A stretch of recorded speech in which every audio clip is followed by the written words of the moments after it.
आप देख रहे हैं स्वराज भारत लाइव, सच कहने का साहस। जन अधिकार पार्टी से पप्पू यादव जी ने पहले ही घोषणा की थी कि पिछड़े जाति से या फिर दलित महादलित से ही मुख्यमंत्री का चेहरा होगा।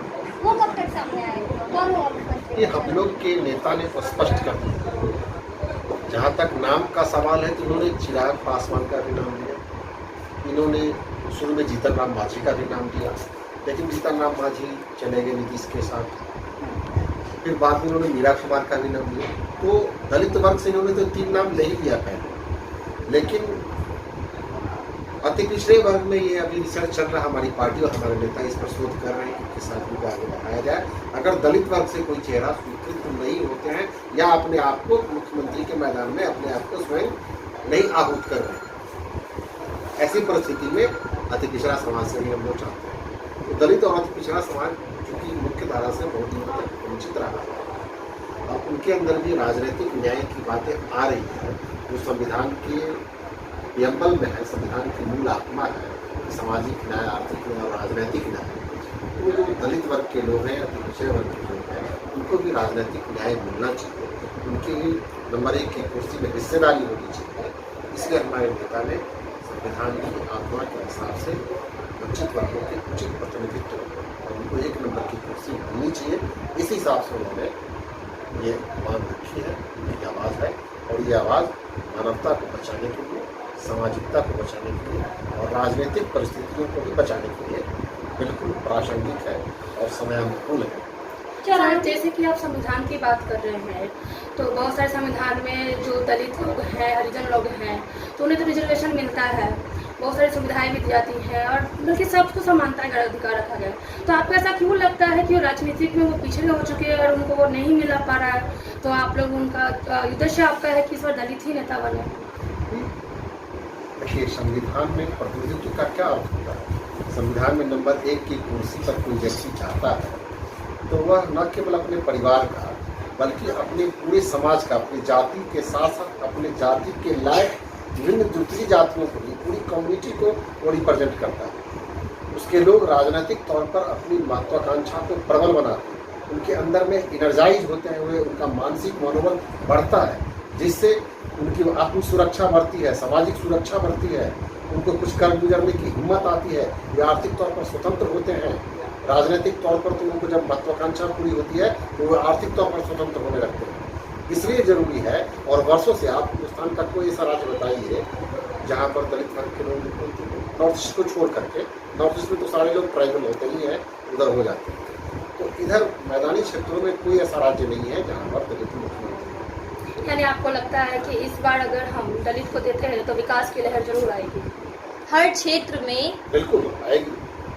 हर क्षेत्र में, चाहे वो नौकरी हो या फिर कोई भी क्षेत्र हो, दलितों को और अति पिछड़े वर्ग के लोगों को रिजर्वेशन मिलता है। क्या राजनीति में भी उन्हें रिजर्वेशन मिलेगा? राजनीति में तो ऑलरेडी उनको मिल रहा है। सांसद और विधायक में उनके लिए अधिसूचित है, क्षेत्र अधिसूचित है। हम लोग ये चाहते हैं कि नंबर 1 की कुर्सी, देश का प्रधानमंत्री का पद और कई राज्यों में मुख्यमंत्री का पद भी उनको मिले। अभी तक जो मिल रहा है वो लॉलीपॉप है। सत्ता में केवल उनको भागीदारी मिल रही है, पूरी सत्ता नहीं मिल रही। हम ये मांग करते हैं, हमारी पार्टी ये मांग करती है कि दलित वर्ग और पिछड़े वर्ग के लोगों को पूर्ण सत्ता मिलना चाहिए। सर, आप दलित वर्ग के लोगों को आगे बढ़ाने की बात करें, पूर्ण रूप से सत्ता में लाने की बात करें, नंबर 1 लाने की बात कर रहे हैं। आज तक जैसा भी देखा गया, चाहे वो दलित हो, राजपूत हो, ब्राह्मण हो, जो भी ऊपर पोस्ट पे गया है, वो अपने पोस्ट का मिसयूज किया। क्या इसकी संभावना है कि दलित भी अगर ऊंचे पोस्ट पे आएंगे तो वो अपने अधिकारों का मिसयूज कर सकते हैं? मैंने तो देखा है कि दलित वर्ग के जो लोग आज तक आगे आए वो इतना बेहतरीन काम किया है कि इतना बेहतरीन काम किसी सवर्णों ने नहीं किया। देश में अगर उम्दा किस्म के राष्ट्रपति का नाम आता है तो के.आर. नारायणन का नाम आता है, वो दलित वर्ग से थे। आज भी रामनाथ कोविंद एक अच्छे सफल राष्ट्रपति के रूप में आ रहे हैं, दलित वर्ग के। मांझी जी भी मुख्यमंत्री थे। मांझी जी भी मुख्यमंत्री बहुत कम दिनों के लिए रहे, आप लोग अच्छी तरह से जानते हैं। उस बीच में लगा कि बिहार में शासन प्रशासन में हरकंप मच गया, भ्रष्टाचार पर रोक लग गया, तो मुश्किल से 2-3 महीने रहे होंगे और 2-3 महीनों में उन्होंने बिहार को इस तरह से साफ सुथरा राज्य बना दिया, इससे लग रहा था कि बिहार का कायाकल्प हो जाएगा। ये भी पसंद नहीं आया बहुत लोगों को।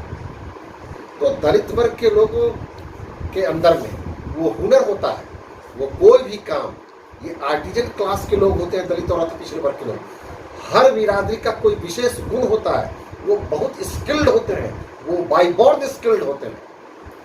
अगर तो क्या सर, तो वो इतने स्किल्ड होते हैं कि वो किसी काम को करते हैं तो बड़ी निपुणता के साथ करते हैं, इसलिए उनसे बहुत उम्मीद की जा सकती है और वो अपने किए गए उम्मीदों पर वो खरे उतरते रहे हैं।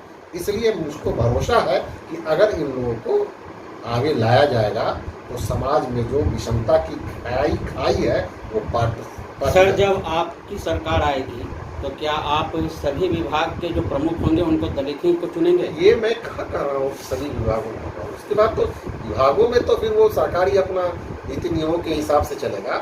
यहाँ मुख्यमंत्री के पद पर हमारी पार्टी ये चाह रही है कि दलित वर्ग के लोग। जन अधिकार पार्टी ने 94 सीटों का तो ऐलान कर दिया, बाकी सीटों का कब तक हो जाएगा? हमारी संसदीय समिति है, उस पे सारे क्षेत्रों से जितने भी आवेदन आए हैं उस पर हमारे पार्लियामेंट्री बोर्ड के मेंबर्स लोग गहराई से भी विमर्श कर रहे हैं।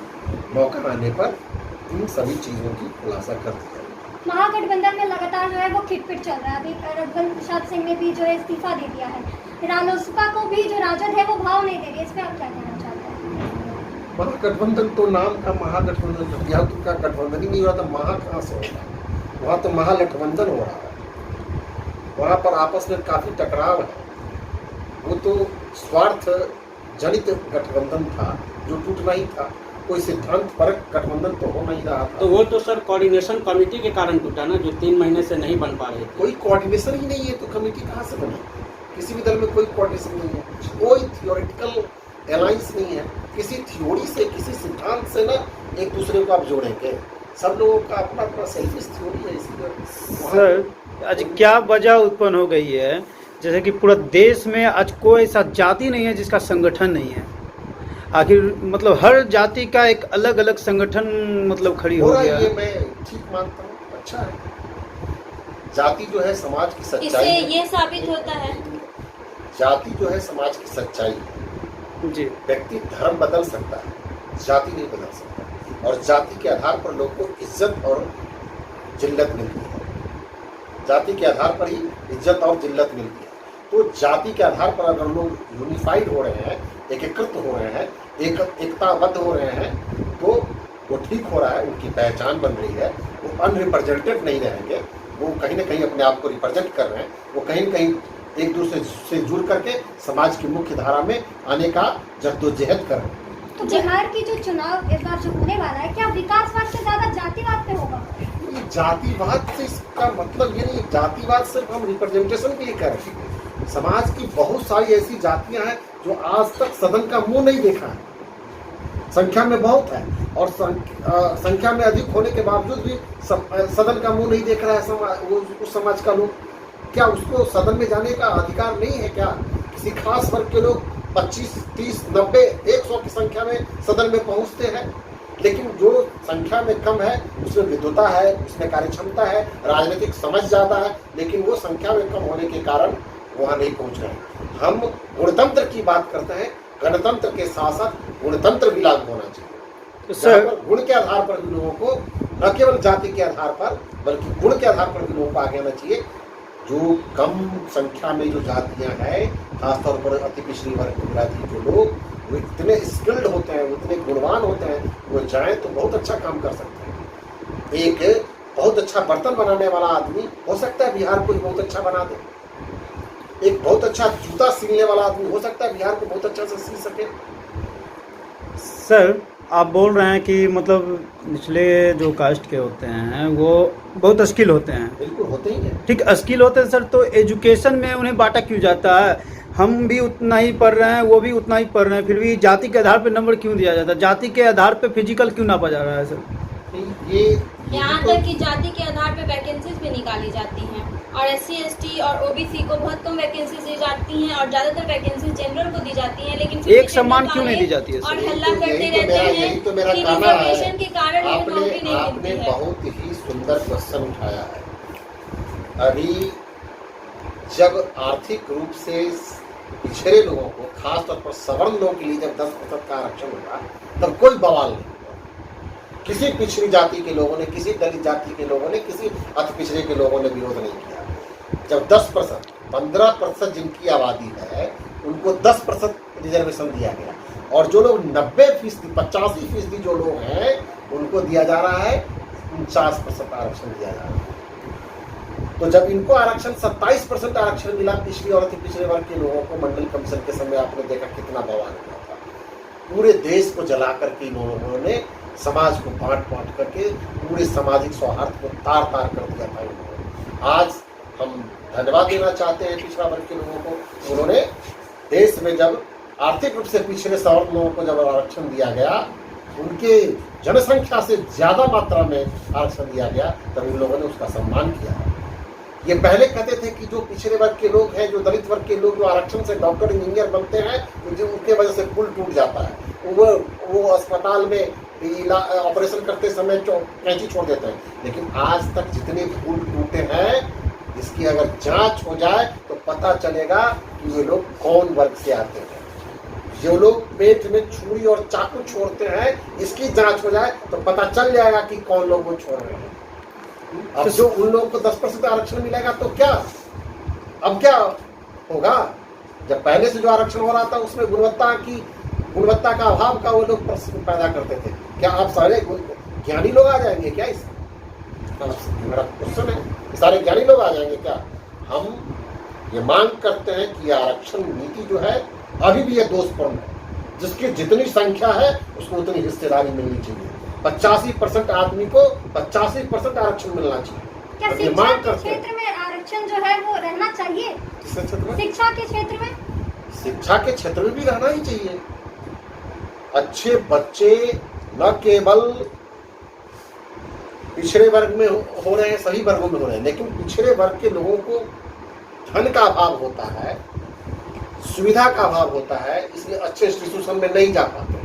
अगर उनको विशेष अवसर नहीं दिया जाएगा तो कहाँ से जा पाएंगे? या तो आप ऐसी व्यवस्था करिए कि सबको एक समान तरह की शिक्षा दीजिए। एक गरीब बच्चों को जो पढ़ाई दिया जाता है सरकारी स्कूल में, वहाँ अच्छे गुणवान टीचर को रखिए, वहाँ पर्याप्त मात्रा में शिक्षकों की बहाली होनी चाहिए, वहाँ खाने पीने की व्यवस्था होनी चाहिए, छात्रावास की मुकम्मल व्यवस्था होनी चाहिए, ताकि वो आराम से पढ़ सके, उनको कोई चिंता नहीं हो। आप शिक्षक की बात कर रहे हैं सर, तो मैं आपसे पूछना चाहूँगी कि अभी जो न्यू ज्वाइनिंग हुई है शिक्षकों की, चाहे वो नियोजित शिक्षक हो, हमारे देश में, हमारे राज्य में कंप्यूटर शिक्षकों की हालत बहुत खराब है। सरकार को इस पे आप क्या रुझान देना चाहेंगे? बिल्कुल, सरकार को स्किल योजना कराई, कंप्यूटर साक्षरता, कितना योजना पर लाखों करोड़ रुपया खर्च हुआ, लेकिन इस तरह से जो नौजवान तैयार हुए वो बेरोजगारी के अंधे कुएं में गिरा दिए गए। उनको किसी को रोजगार नहीं मिला। आज जरूरत इस बात की है, क्यों जो गांव के स्कूल है वहाँ से अच्छे बच्चे नहीं आ रहे हैं। इसलिए नहीं आ रहे हैं कि वहाँ पर स्किल टीचर का अभाव है। उनको भी कंप्यूटर शिक्षा मिलनी चाहिए, उनको भी इंग्लिश की अच्छी पढ़ाई होनी चाहिए, और उनको भी साइंस और मैथमेटिक्स की अच्छी पढ़ाई होनी चाहिए। अगर वहाँ ऐसा होता है तो निश्चित रूप से जो गांव में बच्चे जो पढ़ते हैं, गांव की जो स्कूली सिस्टम है, वो बड़ी तेजी के साथ आएंगे और प्राइवेट एजुकेशन को फैलेंगे। सर, आपकी सरकार जब बनेगी तो पहला वो कौन सा काम आप करेंगे जिससे आप नीतीश सरकार में नाखुश हैं? पहला आपका काम क्या होगा? पहला काम हमारा होगा समाज में शांति और सौहार्द व्यवस्था स्थापित करना। समाज की शांति बिगड़ गई, अपराध चरम सीमा पर है, उसको हम लोग। सर, रोजगार के लिए उसके बाद दूसरा काम होगा एजुकेशन जो पूरी तरह से कोलैप्स कर गया हुआ है बिहार में, हम लोग एजुकेशन को ठीक करेंगे।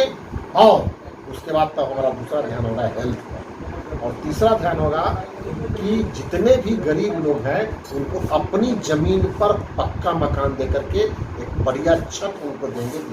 सर, जो लोग इकोनॉमी के कारण, पैसों के कारण जो है वो पढ़ाई पूरी नहीं कर पाते, उसका क्या प्रावधान होगा? उसके लिए तो अभी वर्तमान सरकार एक दोस्तपूर्ण नीति लाई हुई है क्रेडिट कार्ड पर। हाँ, लेकिन वो कई तरह के लाल फीताशाही से जकड़ी हुई है। हमारी सरकार आएगी तो उसको हम लोग बिल्कुल ट्रांसपेरेंट बनाएंगे, और जो ऑन डिमांड स्कॉलरशिप हम लोग देंगे, ऑन डिमांड इतनी पैसा बर्फ मुहैया कराएंगे और किसी को बिहार से बाहर जाने की जरूरत नहीं पड़ेगी। सर तो यार बिहार में ऐसे ऐसे इंस्टीट्यूशन लाएंगे हम लोग कि बिहार में रखकर के लोग पढ़ेंगे। सर ये सिर्फ रिजर्व कैटेगरी के लिए होगा या अनरिजर्व कैटेगरी? टोटल किसी भी स्टूडेंट्स के लिए, क्योंकि अभी किसी तो भी- हमारे कॉलेज की अगर पटना नहीं यूनिवर्सिटी की किसी हम भी बात करें, स्टूडेंट्स को पढ़ाई में कोई भेदभाव नहीं होगा, सब लोग पढ़ेंगे बढ़िया से। सर सब जैसे कि आपने शांति गुणवत्ता और हेल्थ की बात की, तो क्या आपकी पार्टी ने जाति के बारे में बात किया कि महिला को क्यों ध्यान, आपको क्या लगता है आपकी पार्टी की अरे हमारी पार्टी ने घोषणा कर रखा है कि महिलाओं के उचित सम्मान। हमारी पार्टी ने तो मैंने 300 किलोमीटर की पदयात्रा की थी नारी बचाओ यात्रा का। महिला तो हमारी सबसे प्राथमिकता है। कितनी प्रत्याशी देखने में मिले? महिला के लिए हमारे राष्ट्रीय अध्यक्ष ने घोषणा किया है कि 30% हम लोग टिकट देंगे, जो आवेदन आएगा उसमें से 30% हम लोग देंगे। सर जैसा कि अभी आपने बात की कि आप दलित को और अल्पसंख्यक लोगों को, महिलाओं को आगे बढ़ाना चाहते हैं, अगर कोई स्किल्ड अल्पसंख्यक या महिला या फिर कोई दलित या अति पिछड़े वर्ग के लोग सीएम कैंडिडेट के रूप में उभर कर आते हैं, तो क्या पप्पू यादव जी उस चेहरे को सीएम कैंडिडेट बनाएंगे? एकदम बनाएंगे, बिल्कुल बनाएंगे। घोषणा की दलित पिछड़ा को क्या बनाने का ठीक है सर, बहुत बहुत धन्यवाद।